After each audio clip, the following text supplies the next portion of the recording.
Assalamualaikum warahmatullahi wabarakatuh. Hai teman-teman, apa kabar semuanya? Semoga semuanya sehat-sehat ya. Perkenalkan, nama saya Razita Rosaliana Raudatul Jannah. Saya utusan dari Sekolah SDIT Iqra 1 Kota Bengkulu. Hari ini saya akan membawakan cerita rakyat Nusantara yang berasal dari Jawa Tengah. Judulnya adalah Bawang Merah dan Bawang Putih. Pada suatu hari, hiduplah pedagang kaya yang mempunyai anak perempuan yang bernama Bawang Putih. Istri pedagang kaya itu sudah lama meninggal. Pada suatu hari, pedagang kaya itu pergi keluar kota. Saat pedagang kaya itu pulang dari luar kota, pedagang kaya itu membawa istri baru dan anak baru. Bawang Putih pun mempunyai kakak tiri dan ibu tiri yang bernama Bawang Merah. Suatu hari, pedagang kaya itu pergi keluar kota. Saat Bawang Putih di rumah, Bawang Putih disuruh-suruh layaknya seperti seorang pembantu. Kalau tidak, dia tidak akan diberi makan. Pada suatu hari, pedagang kaya itu pulang dari luar kota. Pedagang kaya itu jatuh sakit. Bawang Putih sangat sedih karena ayahnya jatuh sakit. Karena penyakit ayahnya terlalu parah, ayahnya pun meninggal. Bawang Putih sangat sedih karena dia tidak pernah meninggalkan ayahnya. Sedangkan Bawang Putih yang sedih, malah kakak tirinya dan ibu tirinya asik tertawa. Hahaha. Setiap malam, Bawang Putih menangis mengenang ayahnya yang sudah meninggal. Keesokan harinya, Bawang Putih diberi tugas secara beruntun. Hei Bawang Putih, cuci bajuku. Hei Bawang Putih, masakkan kayu makanan. Nih, cuci piring. Nih, cuci baju ibu. Setelah itu, Bawang Putih pergi ke sungai untuk mencuci. Dengan keadaan mengantuk dan lapar.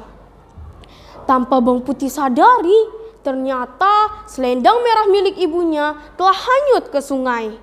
Setelah Bawang Putih mencuci baju, Bawang Putih baru menyadari ternyata selendang merah milik ibunya telah hanyut ke sungai.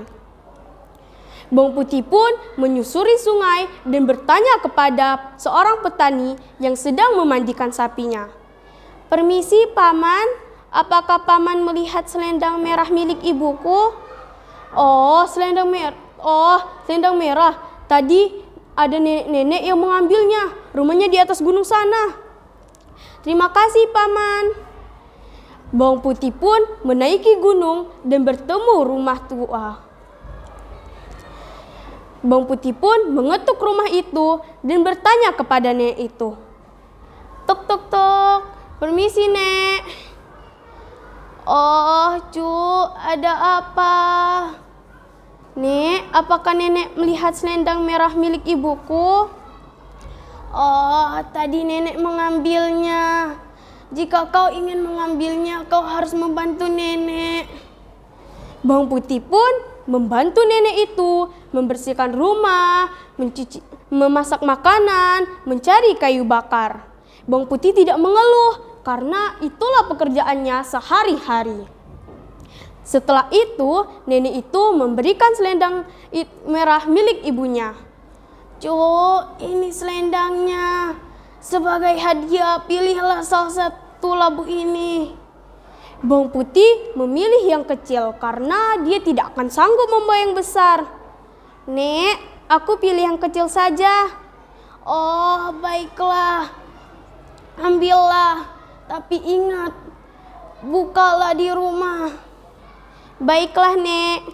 Bawang Putih pun pulang ke rumah. Saat di rumah, Bawang Putih langsung dimarah-marahi oleh ibunya karena tidak pulang seharian. Bawang Putih, kamu dari mana saja? Kami ini sudah lapar. Belahlah labu itu. Saat Bawang Putih membelah labu itu, ternyata isinya adalah emas yang berlimpah. Bawang putih, kamu dapat dari mana itu? Singkat cerita, bawang putih pun menceritakan asal-usul labu itu. Bawang putih, mengapa kamu tidak mengambil yang besar? Ibunya pun mendapat ide.